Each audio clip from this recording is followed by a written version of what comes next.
From Pacifica, this is Democracy Now! Kim Jong-un and I declared together that there will be no more war on the Korean Peninsula, and a new age of peace has begun.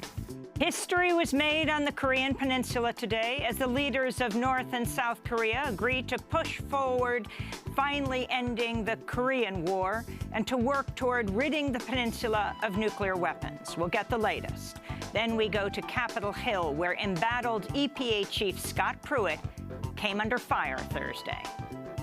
I just think that every indication we have is that you really should resign, and you are undeserving of the public trust. And as the Supreme Court looks poised to uphold President Trump's travel ban, we'll speak with Karen Korematsu, the daughter of Fred Korematsu, whose challenge of the internment of Japanese Americans during World War II went all the way to the Supreme Court.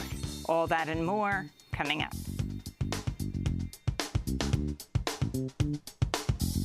Welcome to Democracy Now!, democracynow.org, the War and Peace Report.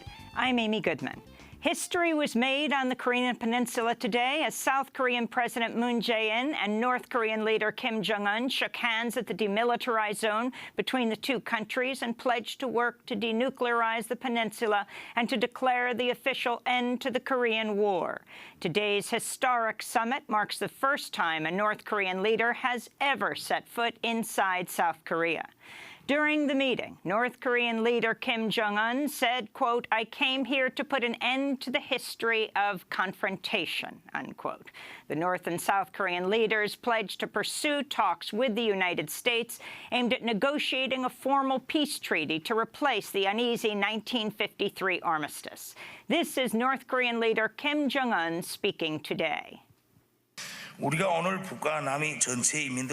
will make efforts to create good results by communicating closely in order to make sure our agreement signed today before the entire world will not end as just a beginning like previous agreements before today. This breakthrough comes amidst a series of diplomatic developments regarding North Korea and its nuclear program. Last month, Kim Jong-un traveled to Beijing by armored train to meet with Chinese President Xi Jinping in Kim's first foreign trip since taking office in 2011. Kim is also slated to meet soon with President Trump in what would be the first ever meeting between a sitting U.S. president and a North Korean leader. Last week, North Korea announced it would stop testing nuclear weapons and ballistic missiles and would close a site where at least 6 prior nuclear tests were held. This is South Korean President Moon Jae-in speaking today. It is very significant that North Korea took a measure of freezing nuclear first. It will be a valuable beginning for the complete denuclearization on the Korean Peninsula. I clearly declare that the South and North will closely cooperate for the complete denuclearization. This morning, after tweeting against James Comey, President Trump tweeted, quote, "Korean War to end. The United States and all of its great people should be very proud of what is now taking place in Korea," unquote. We'll have more on the historic news from the Korean Peninsula after headlines. Environmental Protection Agency Administrator Scott Pruitt was grilled by lawmakers Thursday on Capitol Hill about a slew of scandals over his spending habits and ties to industry lobbyists. Pruitt faces more than a half-dozen investigations. Among the scandals, he paid only $50 a night to live in a Capitol Hill condo owned by the wife of a prominent energy lobbyist whose firm represents a roster of fossil fuel companies. Pruitt had a $43,000 soundproof phone booth installed in his office, which a government watchdog agency says violates spending laws and is illegal. Pruitt had the EPA spend $3 million on his security detail, including 18 full-time agents. Pruitt routinely travels first or business class, reportedly because Pruitt was confronted by economy-class customers angry over his policies. On Thursday, lawmakers demanded Pruitt's resignation and pressed him on reports he's retaliated against employees who raised concerns about his spending habits. This is New Jersey Democratic Congressmember Frank Pallone.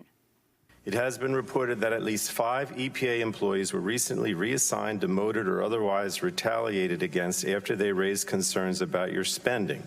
Is that correct, yes or no? I don't ever recall a conversation to that end. I'll take that as a yes. We'll have more on Scott Pruitt's hearing later in the broadcast. The Senate has confirmed Mike Pompeo as Secretary of State in a 57-42 vote Thursday. Pompeo then rushed to the Supreme Court for his swearing-in, then to Joint Base Andrews, where he departed to Brussels for his first official trip as Secretary of State. Next, he's slated to visit Israel, Saudi Arabia, and Jordan. The White House has also released a photo of Pompeo shaking hands with North Korean leader Kim Jong-un during their secret meeting over Easter weekend, while he was still director of the Central Intelligence Agency. Meanwhile, German Chancellor Angela Merkel is slated to meet with President Trump at the White House today.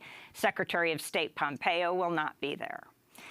The National Security Archive at George Washington University has published declassified documents about President Trump's nominee to replace Pompeo as CIA director. Gina Haspel, who is currently serving as the deputy director of the CIA. The documents provide additional evidence as to how Haspel personally supervised the torture, including waterboarding of CIA prisoner Abdulrahim al-Nashiri in 2002 at a CIA black site in Thailand, and drafted cables ordering the destruction of videotape evidence of another prisoner's waterboarding. A jury in Pennsylvania has found comedian Bill Cosby guilty of 3 counts of aggravated indecent assault for drugging and sexually assaulting Andrea Constant, the former director of operations for the women's basketball team at Temple University, at Cosby's home in 2004. Constant is one of about 60 women who've accused Cosby of sexual assault dating back decades. Cosby called the Montgomery County District Attorney an a-hole, but used the first word publicly in court after the prosecutor argued Cosby should be jailed ahead of sentencing. Instead, Cosby was allowed to return to his home in Montgomery County, where he may be forced to wear an ankle bracelet if he leaves his house. The 80-year-old comedian is facing up to 30 years in prison. He'll be sentenced later this summer. Former NBC correspondent Linda Vester has accused longtime NBC anchor Tom Brokaw of groping her and trying to forcibly kiss her back in the early 90s. She says that once at the Denver bureau office, Brokaw came up behind her, put his hand on her waist, then groped her. A second time, she says Brokaw insisted on visiting her in her hotel room and then tried repeatedly to forcibly kiss her. Brokaw has denied the accusations. In Spain, thousands of people poured into the streets in cities across Spain in protest after 5 men accused of gang-raping a teen girl back in 2015 were found not guilty of rape and were convicted of only the lower charge of sexual abuse. The 5 men, who called themselves Wolfpack, lured the teenage girl into a building and repeatedly raped her while filming the assault on their cell phones. The men's lawyers claim the video footage showing the woman immobile with her eyes squeezed shut was evidence of consent. This is social worker Adriano Mampar speaking at a protest in Madrid. To be honest, I feel shame we are still in a country like this one. In the 21st century, they are saying this is just abuse. Just an abuse, but she had to defend herself. I feel shame. And in more news about violence against women, the Danish inventor Peter Madsen has been sentenced to life in prison for the murder of Swedish journalist Kim Wall. He's admitted to dismembering her body and dumping her into the sea. She's a graduate of the Columbia Journalism School. In Arizona, 50,000 teachers walked out of their classrooms Thursday, shutting down hundreds of high schools in the latest massive teacher strike to protest cuts to education funding. This is educator Mary Kotnur.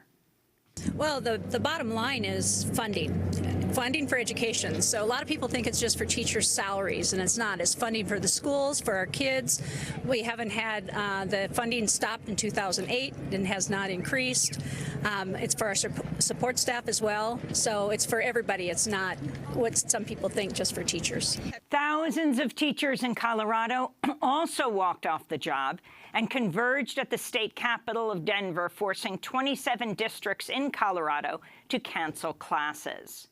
President Trump gave a rambling 30-minute phone interview with Fox and Friends Thursday morning, in which he railed against the scandals that forced his personal physician, Dr. Ronnie Jackson, to withdraw from consideration as Veterans Affairs Secretary, boasted about firing former FBI Director James Comey, claimed he'd accomplished more than any other U.S. president in history during his first year in office, and admitted that his longtime personal lawyer, Michael Cohen, had represented him in the $130,000 non-disclosure deal with the adult film star Stephanie Clifford, known as Stormy Daniels.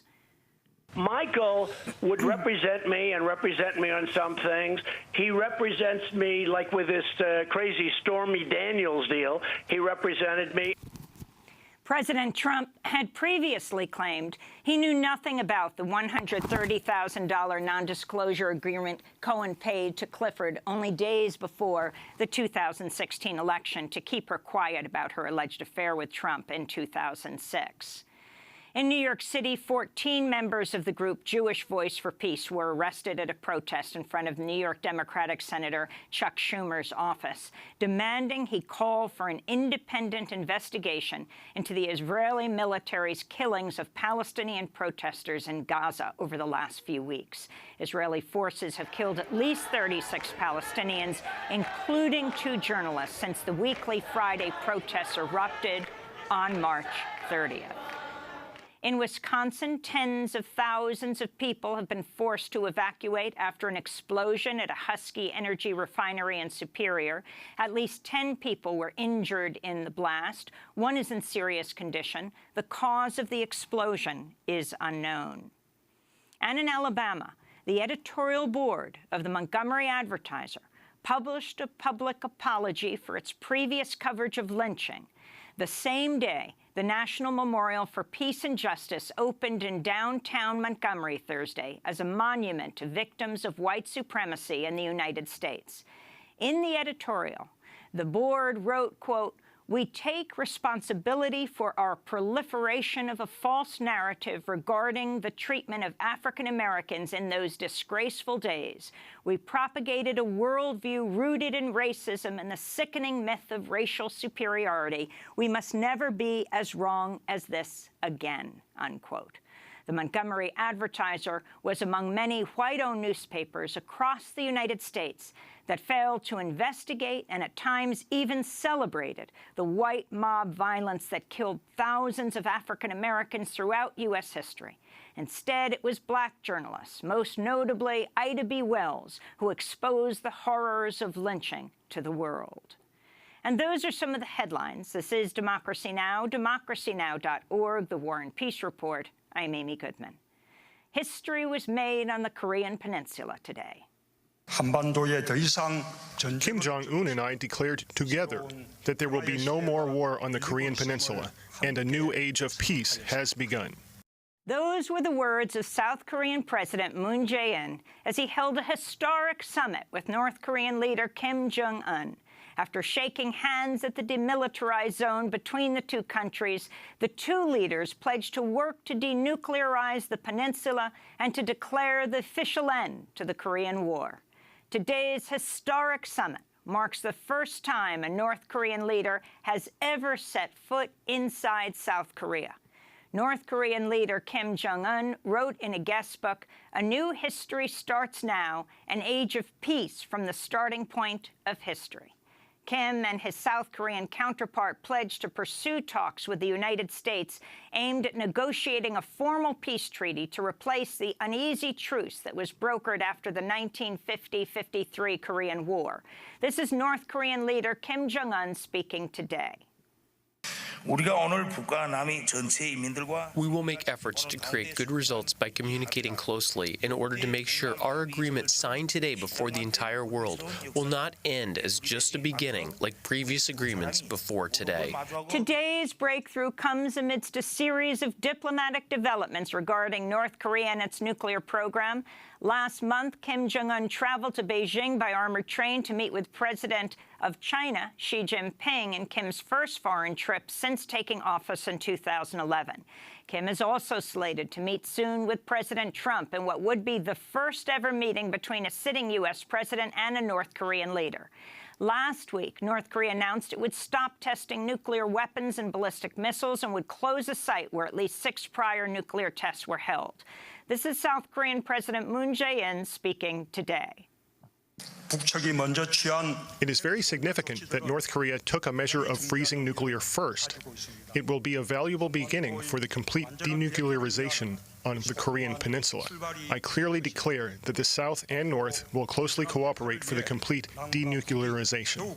This morning, after President Trump tweeted against James Comey once again, he then tweeted, "Korean War to end, the United States and all of its great people should be very proud of what is now taking place in Korea," unquote. We go right now to Hawaii, where we're joined by retired U.S. Army Colonel, former State Department diplomat Ann Wright. She's a member of Women Cross DMZ, a group of international peacemakers who've been calling for an end to the Korean War. Ann Wright, talk about your response to what's just taken place on the Korean Peninsula. Did you ever think you'd see this day? Holy smoke, no. This is just really remarkable. The last 12 hours have just stunned everyone of the incredible work that's been done by the South Korean government with the North Korean government. And for them to have been able to come out with a communique, an agreement that is stunning, that has, I mean, I couldn't have written it any better. If what all of the wants that we of the world who want peace for the Korean Peninsula who could have written everything down, we couldn't have added anything more to what they've come up with. It's really a beautiful, beautiful agreement, worked very hard by both governments, and I certainly hope the United States government will agree with all parts of it, and that indeed the people of Korea will finally have peace on their peninsula. As you mentioned, this really has been pushed forward by the South Korean president, Moon Jae-in. He campaigned on this, and he has pushed very hard for this meeting. What is actually in the document that they signed, from the economy to denuclearization? Indeed, it's breathtaking, the amount of things that are in this communique, from everything from denuclearization of the Korean Peninsula to a peace treaty, to no more war on the Korean Peninsula, to establish a peace regime, to have family reunification starting on August 15th, to connect railroads and roads, to cease all hostile acts in land, air, and sea, to transform the DNZ into a peace zone, to have a maritime peace zone in the western northern limit of the area, to hold military talks in May, that President Moon will go to North Korea in the fall, and to say that there will be disarmament in a phased manner as tensions are alleviated. So it's a really beautiful, beautiful document that will require a lot of work, that's for sure, a lot of commitment to make sure that this doesn't get derailed in any way, but it's really a very comprehensive statement of peace for the Korean Peninsula. Now, you're a retired U.S. Army colonel. You quit the State Department over your opposition to the war in Afghanistan. You are a fierce critic of President Trump. But do you believe that President Trump deserves credit for some of what has taken place today? Absolutely. 99% of the things that President Trump is doing, I don't agree with. But even when he was running for office, when he said, "I will talk to people, I will talk to Kim Jong-un," it was like, well, that's a very good statement. And indeed, he's followed through saying that he will. And I certainly hope that they do have a very good summit in late May or in June. It's very important that the United States follow through with what the South Korean government and the North Korean government have done. And I certainly wish President Trump goodwill for this. And I wish him goodwill if he would approach other aspects of our globe for peace, for the better environment, for keeping our planet safe for everyone. But yes, he deserves a little bit of credit for this, and I'll give it to him. As the Korean leaders embraced each other on the demilitarized zone, the White House released the photograph of Mike Pompeo, who was Secretary of State nominee at the time. He has been approved. And Kim Jong-un in that secret Easter Day meeting. The significance of that, Ann Wright. Well, as the director of the CIA at the time, to have sent the intelligence chief of the United States instead of the Secretary of State, although by that time Tillerson, I believe, had already been fired. But President Trump, having in mind the nomination, I guess, of Mike Pompeo to become Secretary of State, it does put him in a position that he's at least met Kim Jong-un, and hopefully they will develop some sort of a relationship so that the United States and North Korea can have a reasonable relationship. It's very important that we give credit where credit's due, and I hope not only is he able to smooth out relations with North Korea, keep relations with South Korea, and I hope he's able to rebuild the State Department, which so desperately needs to have some attention from the Trump administration. And what does this mean for something like 28,000 troops in South Korea, U.S. troops in South Korea today? Oh, I can imagine that those 28,000 troops are just breathing a sigh of relief. I mean, to have been assigned to South Korea with all of the tensions, it must have been very, very difficult for all the U.S. military there, as well as the civilians of South Korea, having to live under all of the rhetoric that's been going on. But I feel quite certain that our U.S. military is breathing a great sigh of relief with this agreement between North and South Korea. Ann Wright, you crossed the demilitarized zone as a member of Women Cross DMZ in 2015. Did you think this moment can come? And do you see a unified Korea in the future? Well, indeed, in 2015 with Christine On, with whom I was with this afternoon here in Honolulu as we watched the very beginning of the talks between the leaders of North and South Korea. And of course, this has been our dream, not just Women Cross the DMZ, but all the people that have been working on the issues of the Korean Peninsula for decades.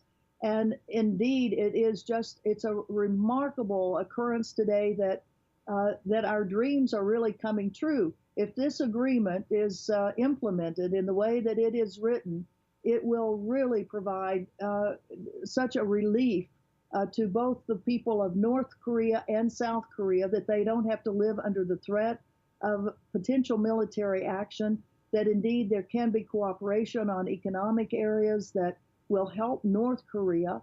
I mean, the people in North Korea are not dummies. They are very smart people, and I think they will be able to use this opportunity very, very well to increase their standard of living, and the family reunification part of this, that the people of the Korean Peninsula who were artificially divided in 1945, that indeed they will be able to resume family relationships, and that the Korean Peninsula will become a safe place, a place of peace for the world.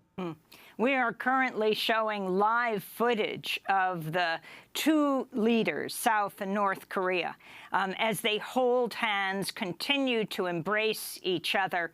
Do you think, Ann Wright, that the crippling sanctions that President Trump imposed against North Korea drove Kim Jong-un to this point? And what do you think we could see if North Korea is opened up? Well, the pressure that the international community has put on North Korea definitely had to have had some effect on Kim Jong-un's decision to be more open. However, I think the greater thing was that indeed, because they have developed nuclear weapons, that they feel secure that they could defend themselves from any type of regime change, which is still the policy of the United States.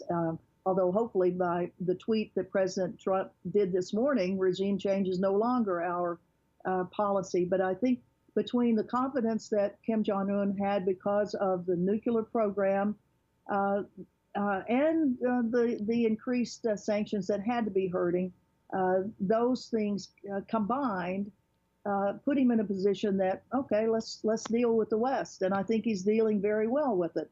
And the numbers of, or the amount of natural resources that they have in North Korea, the intelligence of the people of North Korea, I mean, with all the sanctions and all the things that the international community have done to them, they still developed nuclear weapons. They still put, they developed ICBMs. They put satellites into space. I mean, it's not like under all those sanctions that they were just totally crippled.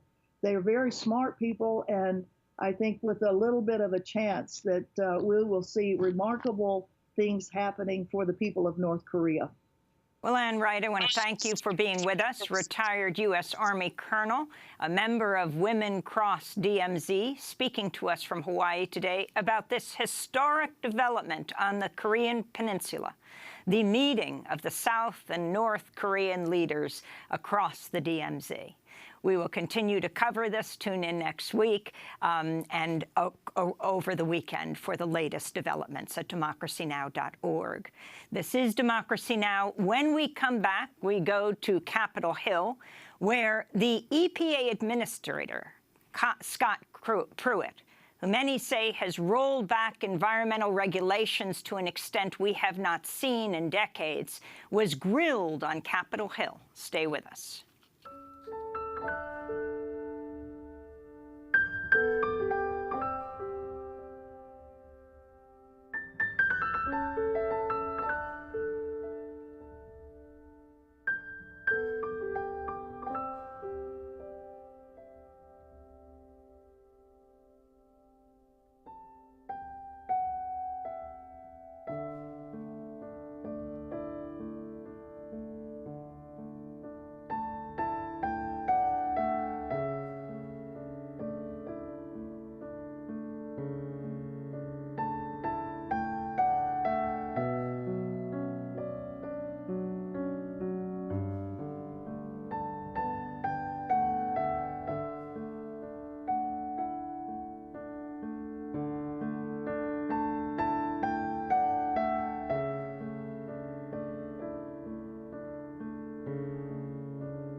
Time Forgets by South Korean pianist Yiruma.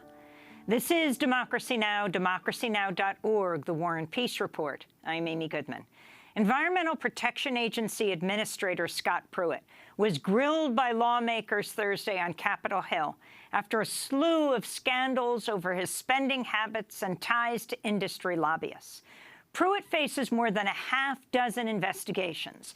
Among the scandals, he paid only $50 a night to live in a Capitol Hill condo owned by the wife of a prominent Washington energy lobbyist whose firm represents a roster of fossil fuel companies.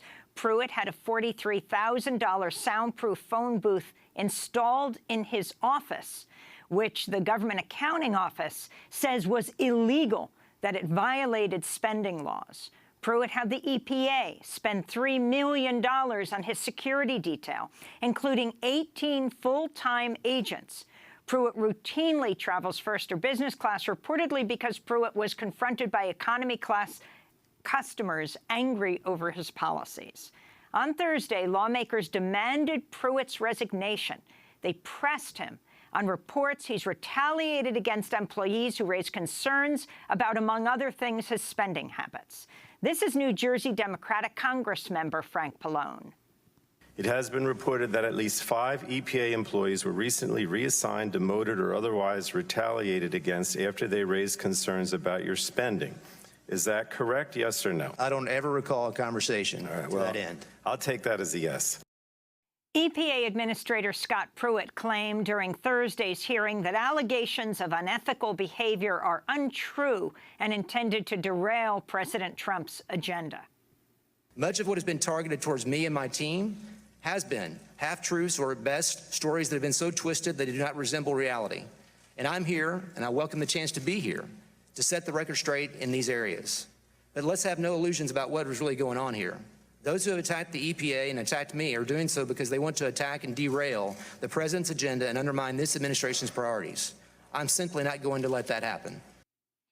For more, we go to Washington, D.C., where we're joined by Emily Atkin, a staff writer at The New Republic. Her latest pieces include Scott Pruitt is forced to confront reality, and the EPA is acting like big tobacco. Also with us from Berkeley, California, is Michael Brune, the executive director of the Sierra Club. Emily Atkin, let's begin with you. Talk about yesterday's hearing. Talk about the allegations against Pruitt and the more than half-dozen Inspector General investigations of the sitting EPA administrator. Sure.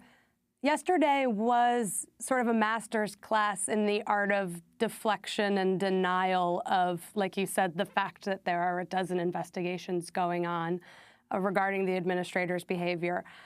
Scott Pruitt sat in front of Congress for 6 hours yesterday and basically said he either wasn't responsible for the scandals that are facing him, or he didn't know about them at all, or they were being blown out of proportion. I don't think that he didn't know about where he lived, that he was paying $50 a night to energy lobbyist family to stay in an apartment where, if he doesn't stay there that night, he doesn't have to pay $50 well, his deflection a night. For that was different. You know, his deflection for that was, well, the EPA Ethics Council said that this was fine. What he didn't know about was, say, was whether or not his staff that had been relocated was a retaliation for anything. He said, oh, well, that was just because they had performance issues. He didn't know whether or not there was a $43,000 soundproof booth installed in his office. He didn't know it was that expensive. It was, like I said, a master's class in deflection, and I don't think he actually swayed anybody that wasn't already convinced either of his guilt in all of these matters or of his innocence. I want to turn to Democratic Congressmember Ben Ray Lujan of New Mexico questioning Scott Pruitt. Mr. Pruitt, today you repeatedly blamed your chief of staff, your chief counsel, career officials, and others. Yes or no, are you the EPA administrator? I said that in my opening statement, Congressman.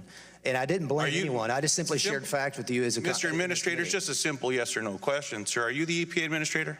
I said in my opening statement that I take responsibility of made changes historically and making changes going forward. And I simply have not failed to take responsibility. I've just simply recited the facts of what's occurred. It's a simple question, Mr. Pruitt. Are you the EPA administrator? Yes. Just to be clear, do you run the EPA? I do. Yes or no, are you responsible for the many, many scandals plaguing the EPA? I've responded to many of those questions here today with facts and information. Are you able to answer that in yes or no? That's not a yes or no answer, Congressman. It's pretty simple that it's a yes or no answer here. There is clear concern with what's been happening, not just by the entire Congress, and I appreciate you being here today, but these questions need to be asked and answered. And we have answered them today. And you are not the only one that has been doing these ugly things, these horrific things, these scandal-plagued things in this administration, and I hope that this is one of many hearings that this committee will have so we can get to the bottom of this and make sure taxpayers are made whole. That's Democratic Congressman Ben Ray Lujan of New Mexico questioning Scott Pruitt. Michael Brune, you head the Sierra Club. Your major concerns about Scott Pruitt, and were they addressed yesterday in this hearing? No, of course not. Our concerns about Scott Pruitt have not ever been addressed. Because what underlies or what's underneath all of these personal scandals, whether it's the first-class flights all around the world or the 18-person security detail that gets dragged to Disneyland and the Rose Bowl, all of this stuff, the pasta-making class in Italy, the raises for EPA officials, the Republican opposition research onto his own staff, all of these things are, frankly, a lot less important than the things that Scott Pruitt is doing in his professional capacity to undermine the safeguards that protect our air and our water and our communities and our climate. Scott Pruitt personally supported the Dakota Access Pipeline, supported the Keystone XL pipeline, supported the pulling out of the Paris Climate Accords. Scott Pruitt has personally supported the undermining of the Clean Power Plan, which would limit the amount of air and water pollution coming from coal-fired power plants. He's supported and he's personally lobbied for gas pipelines to be built, gas export terminals to be built. He's personally supported the rolling back of regulations that would limit the amount of methane pollution coming from power plants and pipelines. He is the most corrupt EPA administrator that we've ever had in our country's history. We now have 200 members of Congress, Democrats and Republicans in the House and the Senate, who are calling for his resignation, and it's because he is undermining the quality of our air, of our water, of our climate, and our communities, and he is unfit to serve as EPA administrator. Can you talk about, I want to play for you Frank Pallone, Congress member, Democrat from New Jersey. In October 2017, right before EPA abandoned the rulemaking, Drew Wynn, a 31-year-old small business owner in South Carolina, died while using methylene chloride. Drew's brother is here today, and I want to thank him for traveling here from South Carolina and continuing to advocate for a ban of this deadly chemical. Were you or others at EPA aware of Drew Wynn's death when the agency abandoned the ban of this deadly chemical, yes or no? Were you aware of his death? I think it's important, Congressman, to know that we have a proposed ban in place that is being considered. Well, obviously you're not going to admit whether you know about Drew's death. Unfortunately, in February, another 31-year-old man, Joshua Atkins, died using a methylene chloride paint stripper to refinish his bike. I learned about Joshua from his mother, Lauren, who sent me a deeply touching letter. And I would ask unanimous consent, Mr. Chairman, to put that letter into the record in which she states her hope that her son will be the last to die from this chemical. Can we make sure we see the letter? Yes, I'll give it to you right now, Mr. Chairman. Again, Mr. Pruitt, your deregulatory agenda costs lives, real people with names, with brothers, with mothers. You have the power to finalize the ban of methylene chloride now and prevent more deaths, but you haven't done it. Do you have anything to say to these families at this point? Congressman, as I was trying to indicate earlier, there is a proposed ban in place that we took comment on that we are reviewing presently. There has been no decision at this time. Obviously, I have nothing to say to these families. Look, you say you're going to do something, but these chemicals are still on the shelves. Democratic Congressmember Frank Pallone questioning Pruitt at yesterday's hearing. Emily Atkin of the New Republic. Talk about the cases he's talking about here. These were the most effective moments of yesterday's hearing, I think. What Congressman Pallone is talking about are the dozens of deaths of Americans who have inhaled paint strippers or other household items that contain methylene chloride. And what he's talking about is there was a proposed ban of methylene chloride put in place by the Obama administration right before Trump took office. A few months later, Scott Pruitt's EPA delayed that proposed ban, and as you heard him say, they're reviewing it. And that's happened across the board at EPA. What Scott Pruitt has done in terms of his policy actions is he's delayed regulations in an attempt to either repeal or weaken them later, but just put a hold on these processes. And Pallone is talking about people who died using something that they were able to buy at a regular, Home Depot or something like that. And he's asking, do you have anything to say to these people? And Scott Pruitt, I don't think he was prepared for those questions. I mean, he had a 23-page document preparing him for questions about his ethical scandals, his alleged corruption, his alleged taxpayer waste. I think he was less prepared to deal with questions like these from Pallone that cited real people affected by his policies. And you actually saw members of Congress do this all day. You saw people bring up heads of Native American tribes that are relocating due to sea level rise and asking, do you have anything to say to them about why you're delaying climate change action? Do you have anything to say to them? Scott Pruitt recently said that he thought, well, maybe climate change will actually be good for civilization. There was one Congress member who said, what are you going to say to the shell fishermen in my district who can't make a living anymore because of ocean acidification? Is he going to flourish? And Scott Pruitt did his thing that he does, which is he deflects. He starts talking about the policy. He says with respect to a lot. He does sort of the opposite thing that Trump does, which is Trump talks very simply to try and give you the point. So, you know, the common person can understand it, whereas Scott Pruitt goes into over-talking to almost confuse you and act like he's saying something when he's actually not saying anything. This week, Pruitt had a transparency event where he didn't invite the press. But I wanted to turn to Democratic Congressman Tony Cardenas of California questioning Scott Pruitt. The list of your failures is long, and your wasteful spending is an embarrassment to government and very offensive to the taxpayers who pay all of our salaries.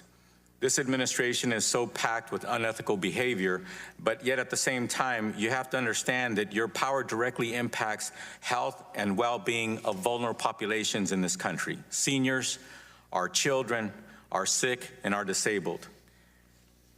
It's tempting to ask why you spent nearly $68,000 on hotels and travel from August through February, just in 5 months, and $50,000 on modifications to your office, including a privacy booth that cost over $43,000, and an oversized desk with ornate woodworking that costs over $2,000. But we already know that some of these purchases were made in violation of federal laws. When you appeared before the subcommittee in December, this subcommittee, you said that your phone booth is used for classified conversations and sensitive conversations with the White House. Has this $43,000 phone booth, has it been certified as a SCIF? And also, so using it are you using it for classified conversations? Is that appropriate? It has not been certified as a SCIF, and it does provide protection on confidential communications. And I think it's important, Congressman, to know where this originated. I did have a phone call that came in of a sensitive nature, and I did not have access to secure communications. I gave direction to my staff to address that. And out of that came a $43,000 expenditure that I did not approve. That is something that should not occur in the future. You're not taking responsibility for the $43,000 that was spent in your office. You're saying that staff did it without your knowledge? Career individuals at the agency took that process through and signed off on it all the way through. Okay, so you were not involved in that? I was not involved in the approval of the $43,000, and if I'd known about it, Congressman, I would have refused it.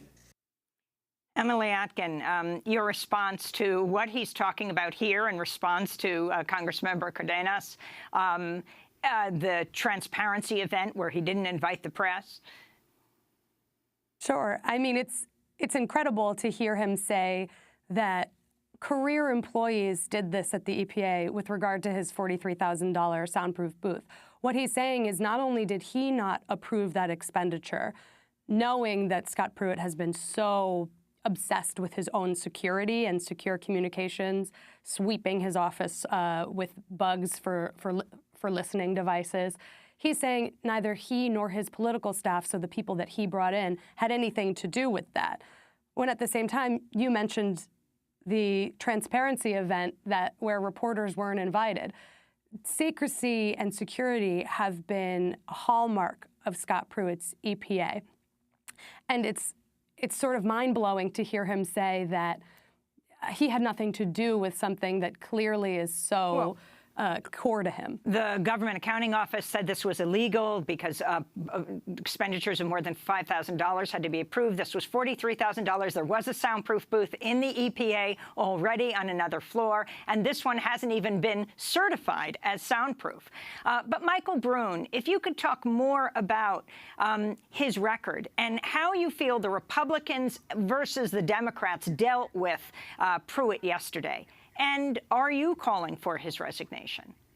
Oh, we're most definitely calling for his resignation. He is unfit to serve as EPA administrator, and we've been pleased by the small number of Republicans thus far in the Senate, but an increasingly large number of Republicans in the House that are also calling for his resignation. Look, it's clear that this is a person who should not be EPA administrator. He should never have been appointed. He certainly should never have been confirmed, and he should be removed from office as quickly as possible. And as I said earlier, this is the scandals around the phone booth or the security detail, all of the stuff with his first-class travel, the sweetheart deal to stay at a luxury condominium a couple blocks from the Capitol. All of that is an abuse of taxpayer funds, and people should be outraged by it because you're paying for it as a taxpayer. But what I believe is more concerning and was reflected in Congressman Pallone's testimony is the impact that Scott Pruitt's decisions are having on you and me, the health of people all across this country. Right now, Scott Pruitt is working on undermining the Clean Car Standard, which is a standard that is supported by 90% of Americans, Democrats and Republicans, because it cuts air pollution, cuts water pollution and climate pollution, and it saves people money. What it does is makes cars more efficient. It helps people to transition to cleaner vehicles, hybrids, plug-in hybrids, electric vehicles, or simply more fuel-efficient vehicles that reduces our dependence on oil, and it makes innovating industries in the auto sector more successful. This is one of dozens of things that this EPA administrator is doing. He either is denying science, denying climate science, he's trying to muzzle scientists, just dissolving scientific advisory boards. He's trying to undo safeguards, or he's cutting the enforcement of those safeguards. The enforcement at the EPA is down by 40%. So we are challenging this EPA administrator. We're challenging him in court every day, but we also need to see him removed from office as quickly as possible. And we have 30 seconds, Emily Atkin. Your latest piece is headlined, "The EPA is acting like big tobacco." How? EPA, Scott Pruitt, proposed a rule to change what kind of science the EPA can use in order to create regulations. It's marketed as a transparency policy, so the administrator is saying that only studies that use open data can be used. That actually disqualifies the vast majority of health research on air pollution, lead pollution, climate change. And what I describe in the piece is that this is a tactic lifted directly from big tobacco when they tried to disqualify research about the health effects of tobacco in order to avoid paying financial penalties. And I should just add that the tobacco lobbyist who worked on that for big tobacco is now taking credit for that for the EPA. I want to thank you both for being with us. Emily Atkin, The New Republic, Michael Brune, Sierra Club, and Emily will link to your pieces at DemocracyNow.org. Coming up, as the Supreme Court looks poised to uphold President Trump's travel ban, we'll speak to Karen Korematsu, the daughter of Fred Korematsu, whose challenge of the internment of Japanese Americans during World War II went to the Supreme Court as well. Stay with us.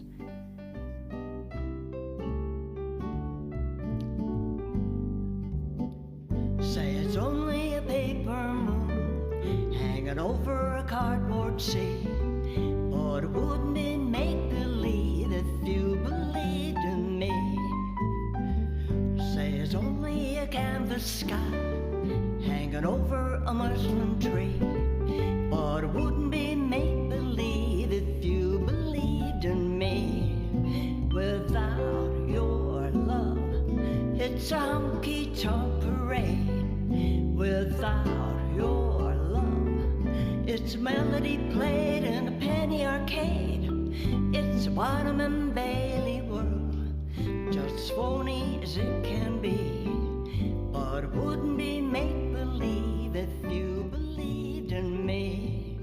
Paper Moon by Frances Chicky White. She began her singing career in a Japanese internment camp at the age of 15 years old.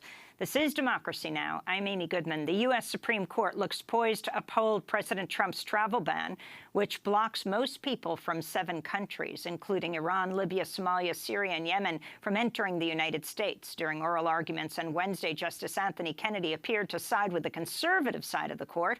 Lower courts have repeatedly ruled against versions of Trump's travel ban, saying they were unconstitutional and in violation of federal immigration law. Among those who've asked the Supreme Court to rule the travel ban unconstitutional are the children of Japanese Americans who were interned during World War II. Joining us now is one of those children, Karen Korematsu, daughter of civil rights icon Fred Korematsu, who was detained for refusing orders to be sent to an internment camp set up for U.S. residents of Japanese ancestry. His case went all the way to the Supreme Court. Last year, Karen Korematsu wrote an op-ed for the Washington Post, headlined, "My father resisted Japanese internment. Trump's travel ban is just as unfair." In the op-ed, she wrote, "Trump's travel ban echoes the World War II incarceration camps, separating those of a different ethnicity under the guise of national security. Both executive orders under Trump and Roosevelt target and discriminate against minorities, tear families apart, and preach intolerance. And I believe we'll soon see they are found to be unconstitutional," unquote. For more, we go to Austin, Texas, where Karen Korematsu joins us, founder and executive director of the Fred T. Korematsu Institute. Welcome to Democracy Now!, Karen. Explain what happened to your father and why you see this so closely correlated with what's happened in the Supreme Court this week. Good morning, Amy. It's good to be with you. Thank you for bringing focus to this issue. And to my father, he thought in 1942 that the executive order 9066 that was hastily issued, I might add, by President Roosevelt, violated our civil rights as Americans. All due process of law was denied. And he thought it was wrong as an American citizen to be incarcerated when he had done nothing wrong. And so that's why he fought his case all the way to the Supreme Court. And talk about what happened to you. Well, I learned about my father's Supreme Court case actually in high school when my friend was giving a book report about the Japanese American incarceration camps. And then she said, but there was this one man that resisted the military orders, and it ended up to be a landmark Supreme Court case called Korematsu versus the United States. And she didn't say Fred at the time, and it wasn't until after class that she said that was about my father. Talk about your internment, Karen. Well, I wasn't actually born in one of the camps at the time. I became aware, of course, with my father telling me after I learned about this in school. But when the evidence was found in 1983 that proved that there was no military necessity for the Japanese Americans to be incarcerated, his case was reopened under a kind of little-known legal term called coram nobis, which means an error has been made before the court. And a legal team took on the case as pro bono work, and my father's federal conviction was overturned or vacated in 1983. But it still stands on the Supreme Court record.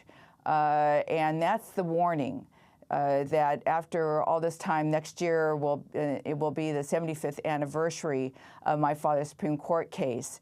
And this is the caution that we wanted the courts to be reminded of. I want to turn to a clip from the documentary produced by Eric Paul Fournier. It's called Of Civil Rights and Wrongs, the Fred Korematsu Story. One day my girlfriend wanted to meet me. I was waiting for her at the corner, and she didn't show up. I ran out of cigarettes. So like a darn fool, I went across the street to the drugstore, and someone recognized me, I assumed, because when I came back and I was standing there for another 5 minutes, then the police came. And they looked around and looked at me and said, "Did you see any short Japanese person around here, Asian?" I said, "No." He looked at me and says, "Well, let me see your identification." By that time, the 2 MPs came in the military. And he says, "We have to take you to the city hall." After I was arrested, I never did see my girlfriend again. So there must have been something going on in there, but I didn't know. Karen Korematsu, talk more about what Fred Korematsu is saying, your father. Well, actually, I'd like to correct the title is of civil wrongs and rights. And then my brother, Ken Korematsu, was also co-producer of the 2-time Emmy Award documentary. And so I said, my father thought it was wrong to be, to be put in prison when he had not violated any laws. And so he never gave up hope that someday he would be able to reopen his case. And the result of the 1983 decision was governmental misconduct. And that's what relates to the executive order and what's happening with the Muslim travel ban now. And that's what we're wanting the court to be aware of and to stop repeating history. It's important that we remind the courts that there needs to be a separation between judicial and executive. And it's an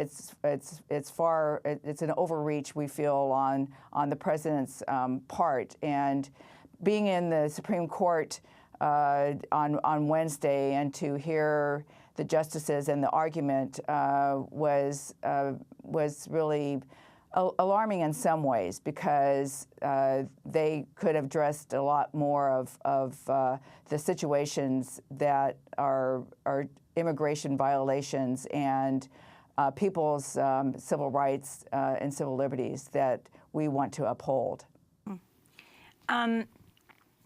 Neil Katyal, who is the attorney representing the state of Hawaii in the Supreme Court this week, tweeted, quoting your amicus brief, "The government's arguments in this case bear a disturbing similarity to the arguments this court accepted in Korematsu, Hirabayashi, and Yasui." Explain ultimately what happened to the case from federal court to the Supreme Court, and also the compensation after decades that Japanese Americans got. Were you one of those, as a child of someone who ultimately was jailed for resisting the internment camps, who got that kind of compensation? The case, as I said, was my father's Supreme Court case, and Hirabayashi and Yasui were also reopened under the quorum nobis procedure. So the convictions, the personal convictions were and federal convictions were vacated, but the Supreme Court case still stands. As I said, I wasn't born in one of the incarceration camps. Only people that were. However, by the time that actually to bring recognition that this year is the 30th anniversary of the Civil Liberties Act of 1988, that was the official apology to everyone of Japanese ancestry that was incarcerated, and there was reparations, but it was really the apology that everyone wanted. But you had to be living, and so people like my grandparents who had passed away, there was nothing, that they would have received, and it didn't go to the families, per se. Only those two that were living. But the important reason that the reparations was needed was for education. So that's when the Civil Liberties Public Education Fund, originally sanctioned by Congress, was started so that we could educate future generations about really the inhumanity of the incarceration and what's happening today. Karen Korematsu, I want to thank you for being with us, daughter of Fred Korematsu, head of the Fred T. Korematsu Institute. That does it for our show. A correction, it was Yip Harburg and Harold Arlen who wrote the song Paper Moon. I'm Amy Goodman. This is Democracy Now! Thanks for joining us.